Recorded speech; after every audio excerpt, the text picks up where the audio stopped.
अगर आप लोग ओवर ट्रेड कर रहे हो ना तो आपके लिए बेस्ट है। ओवर ट्रेडर एक ऐसा बंदा होता है, जो बंदा ओवर ट्रेड करता है, जिसको जो बिल्कुल फैमिलियर हो जाता है ट्रेड में एंट्री एग्जिट करने से, मतलब उसकी फटती नहीं है।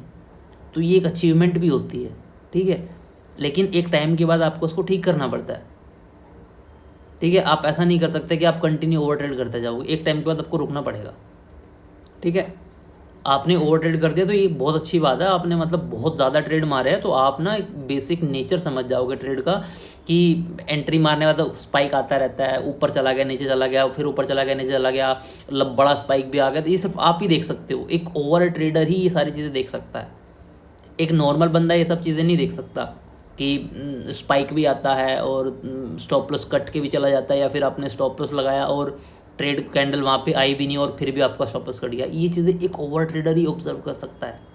मैं अगर किसी नए बंदे को बोलूँगा ना, या फिर एक ऐसा बंदा जो स्विंग ट्रेड करता है, उसको इसके बारे में पता ही नहीं है, तो सोचो आपके पास क्लैरिटी कितनी ज़्यादा है उस बंदे के कंपेरिजन में जिसने बहुत कम ट्रेड मारे हैं, ठीक है। लेकिन इवेंचुअली आपको इस चीज़ से इवॉल्व करना पड़ता है, और आपको ये समझना पड़ता है कि हमेशा तो मैं ओवर ट्रेड करते नहीं रह सकता हूँ, लेकिन आपको जो चीज़ें ओवर ट्रेडिंग से पता चलती है ना, वो किसी और चीज़ से पता नहीं चलेगी, ठीक है। तो अब हम बात करते हैं कि हमें क्या करना चाहिए, ठीक है।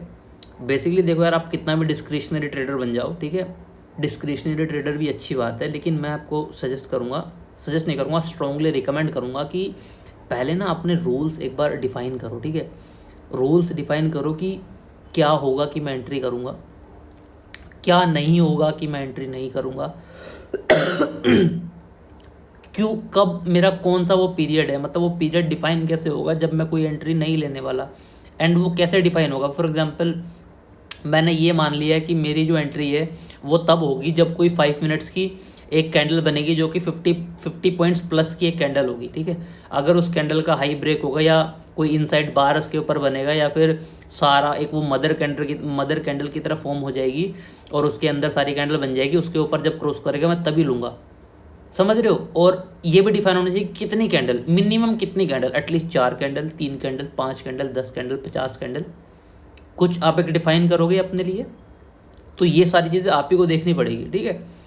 कितनी कैंडल बनने के बाद मैं उसको वॉच करूँगा, तो फिर आप ना इस चीज़ से उसको वॉच करने लग जाओगे। आप ना मतलब एक्साइटमेंट में जाके ट्रेड नहीं लोगे, फिर आप वेट करोगे एक्चुअल में, कि आपने रूल्स डिफाइन किया है, मदर कैंडल पहले बनेगी 50 पॉइंट की बनेगी, 50 और 50 पॉइंट की बनने के बाद उसके अंदर सारी कैंडल कंसोलिडेट करने लग जाएंगी, और उसके बाद जब उसका ब्रेकआउट होगा, और ब्रेकआउट भी ऐसे नहीं है, ब्रेकआउट भी तब होगा जब वो कैंडल उनके ऊपर क्लोज करेगी।